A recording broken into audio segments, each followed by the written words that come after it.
Welcome back into another video. The Candyman theory was recently unraveled while I was live streaming on Twitch. We need to use our knowledge of each license to find a killer that matches the profile of the leaked cosmetics from DVD leaks. This chapter has been tough to predict because the ultra rare or legendary skin has thrown so much uncertainty into the equation. How's it going, everyone? My name is Schmuckles. Make sure to like this video and subscribe to the channel if you want to see more content like this. I also stream on Twitch on Wednesday and Sunday nights. The link for that is in the description below. I don't want to be absolute and say in this video who is most likely to come in for chapter 21 because the situation is ever changing. Our guesses are becoming more educated as time goes on. I'd rather have your input on this. If I present all the facts to you, I think it's likely that somebody thinks of the right fit for chapter 21 that perfectly matches all of the clues that we have so far. Okay, let's get everything organized here and debunk the Candyman theory. So when Matthew Cote was asked a couple months ago if we can only expect video game licenses in this game from now on, he said the closest thing to a no that was possible. This led us to believe that the next license will be a movie license. If you want to see that video, you can click on the title above.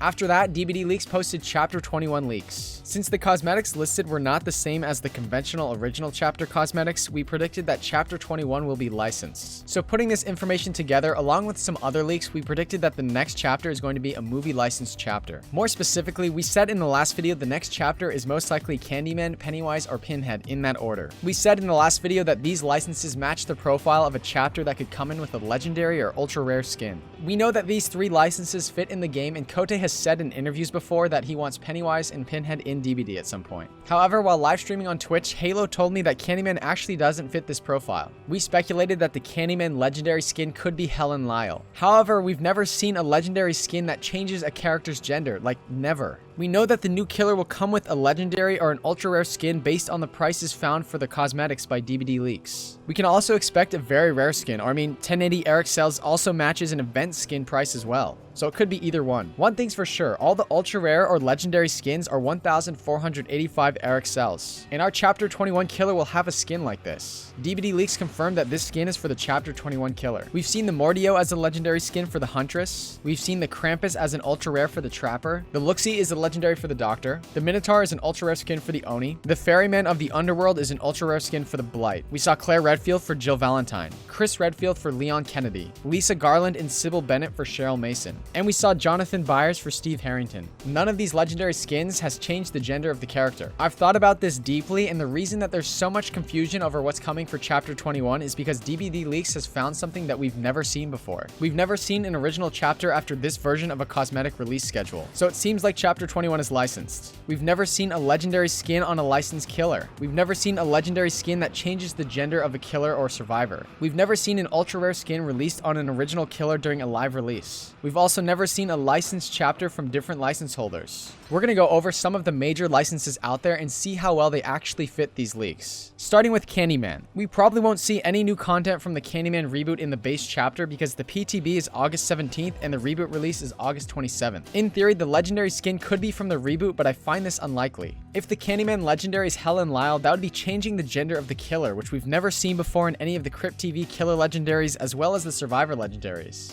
This kind of disproves this idea of a Helen Lyle legendary skin. Also, if there's any content from multiple Candyman movies, that would mean that Behavior will have two different licenses from one franchise, which we've never seen before. It also really doesn't make any sense to have a legendary skin that's the same version of the same character, even if it's different license holders. I have no idea what to make of the Tony Todd leak if Chapter 21 isn't Candyman. For Pinhead, there's an interesting theory brought up by Halo in my Twitch stream. If they license Pinhead through New World Pictures, the legendary skin could be one of the other Cenobites, with Pinhead being the base killer for the chapter. This would make a lot of sense because this would only be through one license holder as well. The survivor in a New World Pictures Hellraiser chapter would likely be Kirsty Cotton. For Pennywise, we talked about the legendary skin being the Tim Curry version of Pennywise, and the reboot It could be the base Pennywise. This idea actually makes a lot of sense because it actually transforms Pennywise into a different version of the same character. Also, I've seen so many different takes on Pennywise's gender. Whether Pennywise is male, female, or genderless, you could argue that if they transformed one Pennywise into another, they would still identify as the same gender. And actually, Warner Bros. Owns both of these Pennywises, so this path is pretty plausible. Another really interesting idea that was brought to my attention was Chucky. We know that Louis McLean said he believes the dev team is talented enough to develop a killer power for any crazy killers out there. So maybe they could find a way for Chucky to hook survivors. Is Chucky the right fit for Chapter 21? 2021 though. The Chucky TV series by Don Mancini is set to release October 12th, and the MGM reboot sequel is coming next year. And a lot of Chucky fans are really hyped for these releases. The double Chucky franchise we talked about has made Chucky really relevant in horror this year because 2 different franchises are working on Chucky projects. And on top of that, there's the very popular Charles, which is a fan-made Chucky film. If Chucky is licensed through MGM, we could see an original Child's Play skin from the original movie and the reboot Chucky as a legendary skin.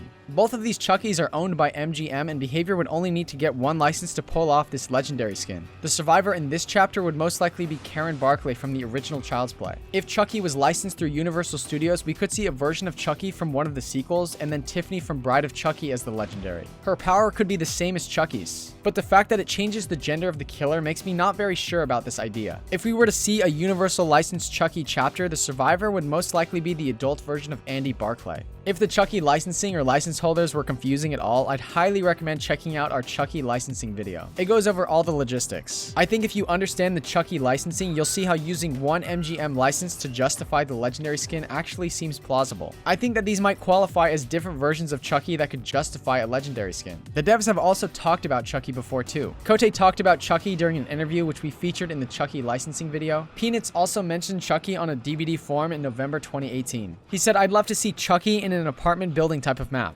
Maybe split between 3 floors with stairs and fire escapes linking them together. Maybe even an out-of-service elevator that you can hop through the hatch of to drop down a floor." As for a survivor, I'm a bit rusty on these movies, but I believe the mother would be the best fit. One thing that really hurts the Chucky speculation is that he wasn't on the satisfaction survey. The way I interpret this is that the devs have made a decision that Chucky wouldn't fit into DBD. A lot of people have been saying maybe if Chucky was already on the roadmap, they wouldn't include him on the satisfaction survey, so that actually is working towards Chucky that he wasn't on the survey. But Resident Evil was on that survey. The survey was also released after Behavior announced the Resident Evil collaboration. So obviously that survey isn't absolute, but it kind of hurts Chucky's chances in my opinion. About a month ago on Discord, one of the DBD devs, Alamo, apparently teased the next killer. He said, "Wait till you see the palette destructions for the next killer. Oh, and the pickup survivor animation." I'm not really sure if this is a troll or not, but Chucky's the first license that comes to mind when thinking about a killer with a different survivor pickup animation. The fact that he said this when referencing the Chapter 21 killer, I thought Chucky might be worth talking about in this video. We saw that Nemesis has a unique pickup and palette destruction animation, so it's possible if he wasn't trolling that he was just talking about somebody else that's not Chucky. We know that Universal gave the green light to Tick Games to make a Chucky video game. Although this attempt failed because they couldn't raise the money to go forward with the project, it seems like Universal is happy to license Chucky because Tick Games isn't very established. To me, the Chucky and DBD decision comes down to if Behavior can justify Chucky fitting into the game. The fact that Universal licensed this version of Chucky also means that we don't have any evidence if MGM would be willing to license Chucky or not. I mean, the MGM Chucky theory kind of makes the most sense with the legendary skin. Another Chapter 21 theory that seems plausible is a Dracula chapter. There's a lot of different ways Behavior could do a Dracula chapter. If the base kit is original, the legendary skin could represent a licensed version of Dracula. If the base kit is licensed, then the ultra rare skin could represent an original version of Dracula. However, there's kind of problems with both of these ideas. If the base Dracula is original, then why aren't the cosmetics that were leaked matching the original chapter cosmetic style, like for example Ghostface? If the base Dracula is licensed, then why would they even bother with an original Dracula? That'd be strange to see an original skin for a licensed killer. Also, technically it's possible that this is an original chapter with an ultra rare skin, but we've never seen an ultra rare skin released during the live release of an original chapter. Also, remember that the cosmetics leak suggested a licensed chapter, so this theory is broken just like all the other ones. At this point, honestly, I feel kind of lost because none of the theories that we went over quite make sense. Could Chapter 21 be a licensed chapter that we haven't talked about yet? If I'm being honest, there's a lot of iconic horror video games that I don't know very much about. So right now we're looking for a licensed chapter that can transform the killer into a different character of the same gender from the same franchise as a legendary skin. Preferably only from one license holder and preferably on the satisfaction survey. Do you know any franchises out there that match this description? Let me know in the comments below. Chucky kind of matches this description with the MGM Chucky legendary skin. However, he wasn't on the satisfaction survey, so I don't think it's a perfect fit. Out of all the theories we covered, Pinhead actually matches this theory pretty perfectly, right? That's one license holder, New World Pictures, and the legendary skin could be from one of the male Cenobites from the original Hellraiser. And actually, Halo put together most of that theory during the Twitch stream. So if it's Pinhead, then that's pretty Fivehead from Halo. But if Chapter 21 is Pinhead, then what on earth were those leaks from Tony Todd talking about? The Gun Media game, or was this a troll? I'm not sure. Make sure to like this video and subscribe to the channel if you want to be updated on this ever-changing situation. Thank you so much for watching this video. I'll see you in the next one.